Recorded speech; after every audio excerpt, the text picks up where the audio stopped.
Hi guys, bonjour mes amis, I'm Booger. Welcome aboard. We're doing this again. You guys like this series? I do. I have fun with this. This is a cookbook that my mother-in-law passed on to me. It's a Mennonite cookbook from the New York Finger Lakes. It's pretty awesome. I have a playlist of videos recipes that I've made out of this in the air fryer, of course. That's what I do. I turn a regular recipe into an air fryer recipe. But anyways, there's something in there that's called Hasty Tasty. I know some of you guys know what that is. I've never heard of it. So there's a couple recipes of that. I'm going to pick one and do one. Let's see, what else did I have in my note? That's about it. But anyways, we're going to try it out and see how it goes in the air fryer. You guys ready? Let's go. Chin chin. All right, so I got everything ready, and it's page 77 in the book. There you go. And you see there's two recipes here. They're a little bit different. This one is cheddar cheese powder.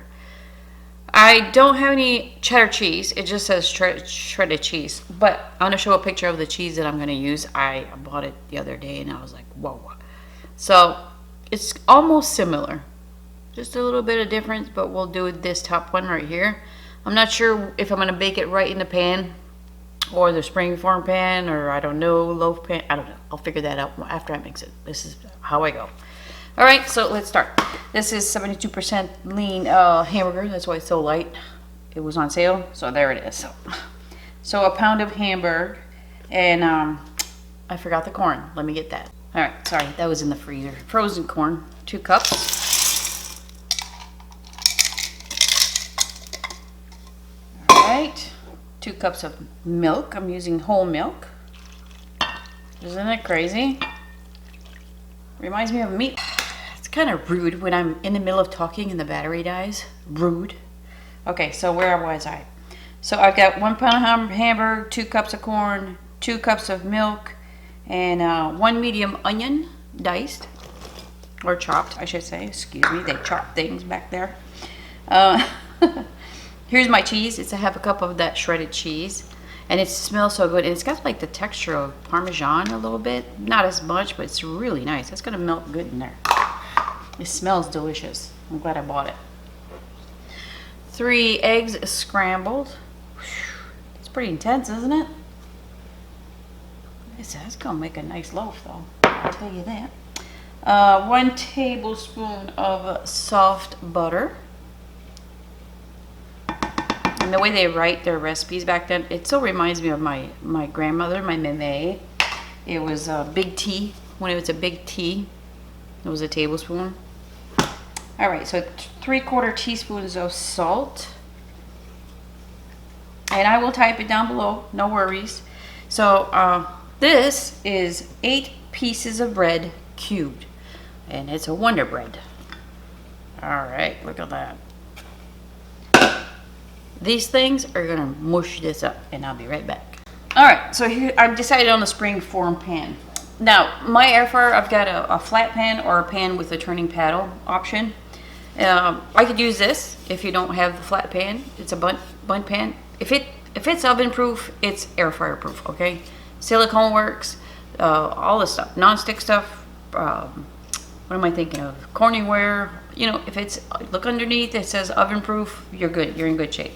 So this would make it also nice. I have a recipe of their meatloaf that I made in this. It's called the ring loaf or something. So don't quote me on that. But anyways, I'm deciding on the springform pan.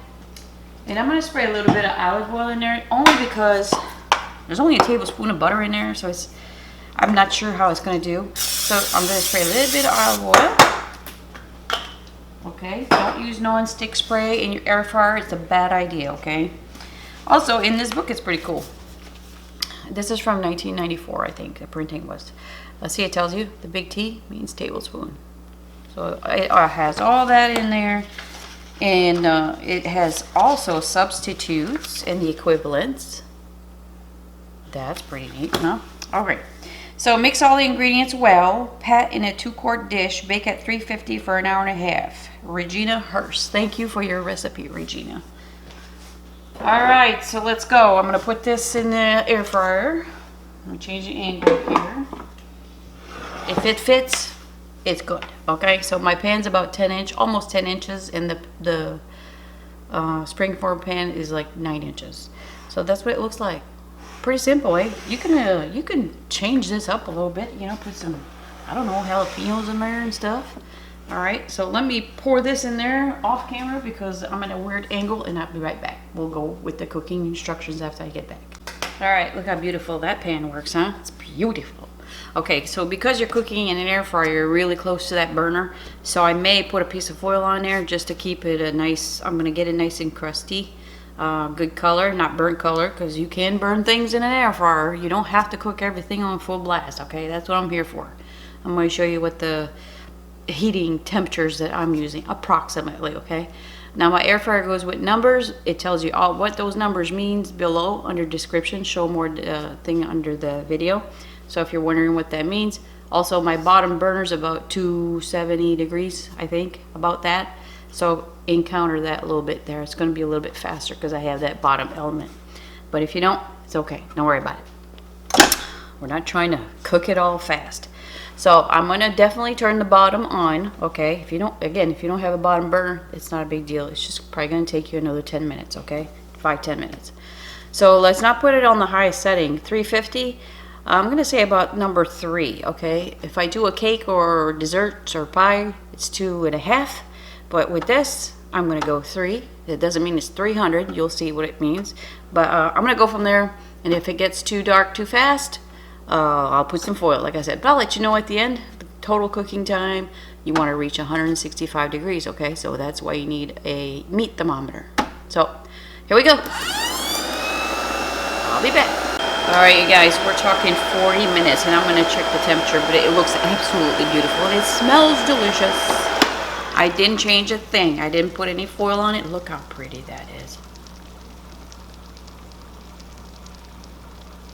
Okay, we're 130, so I'm going to go the full hour. And I'll let you know if it gets to 165, you're in good shape. All right, you guys, look how beautiful that is. Huh? Ha ha ha. So I did go a full hour. It was like 171 or so, so that's good. Less, half hour less than the oven temperature. So I'm going to cut a piece, and Tom's going to be home and going to taste it. So we'll be back. All right, Tom, say hi. Hi, everyone. Yeah, I forgot to mention, I'm going to show a clip of how easy it was to take out of there, but look at this beautifulness. Huh? It's so juicy. Look at that. Oh, yes. I bet you could do this with ground pork or ground chicken. Yeah, of course you can. Where are you going? Juice. Okay, it's loud in the headphones. Okay. Go ahead. It smells good. There's not a whole lot to it, and that just reminds me of recipes from my grandmother. It's really so simple and pretty cheap to make too. I'd say the ground beef was what, like $3 for a pound. Did the Mennonites have salt and pepper? There was salt in there. There was no pepper. Oh, really? Yeah. But you can salt and pepper it to your. I know, that's why I'm going to put some salt and pepper on it. Oh, yeah. But other than that, it's really good. Is it good? You can taste everything in it. It's like juicy, and it looks tender. Juicy, and the onions and the corn. It's good. You like it? Mm-hmm. Pretty cool. All right, guys. So at the end of this video, I'm going to put a the playlist to the Mennonite cookbook. Somebody was lucky to find that book on Amazon. If I find it by the time I edit it, I'll put the link. There's always one at a time, so you got to jump on it. And then eBay, usually there's just one up there, so it's all about timing. Check your Goodwills, thrift stores. You probably find it there. Okay? Bye-bye. All right, guys. Don't forget to hit the thumbs up, like, subscribe, share it out. Please help me out. Love you guys. Thanks for shopping. Bye-bye.